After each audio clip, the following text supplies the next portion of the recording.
Hey everyone, what's up? This is Official Coding.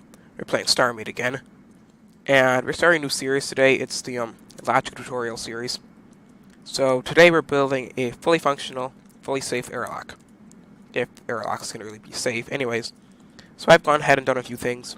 I've built the rail doors, and I put the rails outside the door like this, so you won't see them when the door opens, because I don't always like that. And I've also hooked up a couple activation gates, just as kind of tedious work. So yeah, I have frame buffer turned off because it kind of lags my recording sometimes. And my graphics are so crappy that, yeah. So let's get right into this. So I'm going to set some symmetry down here.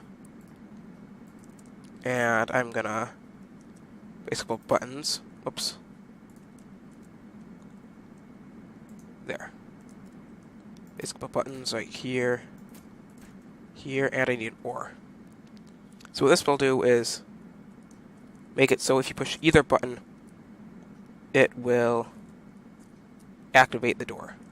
And the same thing over here, CV, oops, that's wrong. CV, CV, okay. Now we have that, we can hook up and. So this to the and. I've done this before since I tried recording this earlier and my OBS didn't recognize my microphone. So that was annoying. And for some reason the ship is moving, so just a second. Thruster. Okay, it's moving now. Ugh. Annoying. Anyways, it doesn't really matter. So we need to hook this up to this, those rails, and this up to these rails. Now what we need to do is have a button here. So if the, let's place it not there too, because we'll need that later. So hook that to that, and this to this. So pretty much now what this will do is so if there's an object on the rail, it will be on. If there's not an object on the rail, it will be off. So let's hook this up to this and, oh, that's wrong, this and this up to this and. So we need that so you can't open both doors at the same time. And we also need a couple of clocks. So I have built a clock, and I'm just going to load it up and paste here. That will paste it symmetrically. So pretty much all I did was I hooked the knots up like that. Just kind of tedious building it, so maybe now what do I need to do? I need to put a button here. So like that. So now I will hook. So when this door opens, it will activate the button, which will then activate this knot. I think, yep, is that knot? C, B. And now, when the clock finishes, it will activate this delay and go, just a minute, to that button, which will close the door. This movement is really bugging me. C, V, C, C, V. Yep, that's wrong. C, V. And this needs to be hooked to that. Now this should work. Open that.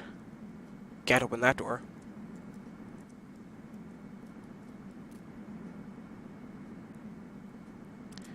Except that the clock isn't actually working.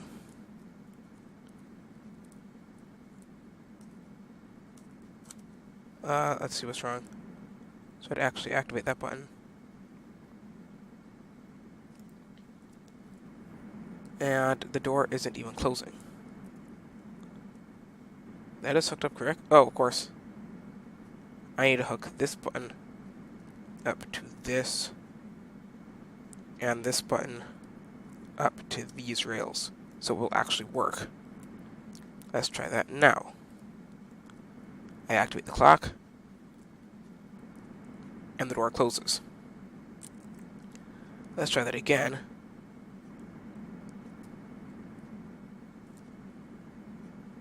And same thing over here. We need to hook this up to this button, and this button up to the rails, which it is already done, so I know what's going on. Let's try to open this again. There, now it's working. There. Okay, so this door opens correctly, I think. And wait, that's wrong. That's wrong. This does not link to that. Links to this. The OR links to the AND. The AND links to that, okay. Good, that works.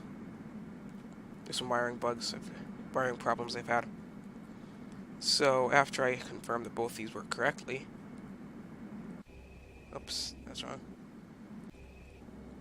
There's just one last thing we need to add. And it is the activation gate I built. So what you need to do is, if you want, so let's say you open the door, it'll open, then it will auto-close. And if you walk through and it's closing, it's like an elevator door, it could kill you. So what we do is, we hook the activation gate up to the door opening button. Do the same for over here. CV. Oops. Okay, there. And now, I will enter the gravity field. Open the door. And then wait for it to close. And then it reopens. Wait a minute. Oh, that's nice. Guess I don't need the fancy logic with the buttons and stuff, okay. So now all you need to do is, if you want to have something kind of interesting, get some red lights, and you can put them under here, and then hook this to that. You can't hook it. I guess you need the logic. Okay, so wait a minute. Yeah, so you hook this to this button to these, and hook this to this button to these lights. And let's toggle the buttons. And now we can open the door. And then when we walk through it, it will turn on the buttons. Of course, it does that even when the door is not closing. But there's still a problem here. If we activate both buttons at the same time, it will open both doors. So that's obviously not good. So what we can do to prevent that is use this knot. Hook this knot. Wait a minute. How do we do this? We use the knot and we connect it to which one? I think we use an AND. Yeah, we use an AND for this. So if there's an AND signal here, connect both knots to it. What is going on? So we connect this knot to this, and this knot to this. If both knots are on, the AND will activate and close both doors. So let's try it. Let's get a button here and here. And then they both close. So that works. So that's all the logic for this. The logic is getting in the way of stuff, but that could be fixed just by rearranging some stuff. So yeah, if you have any questions, just leave them below in the comments. I'm not sure if I explained everything the best way possible, but I'm not used to making logic tutorials, so yeah, thanks for watching.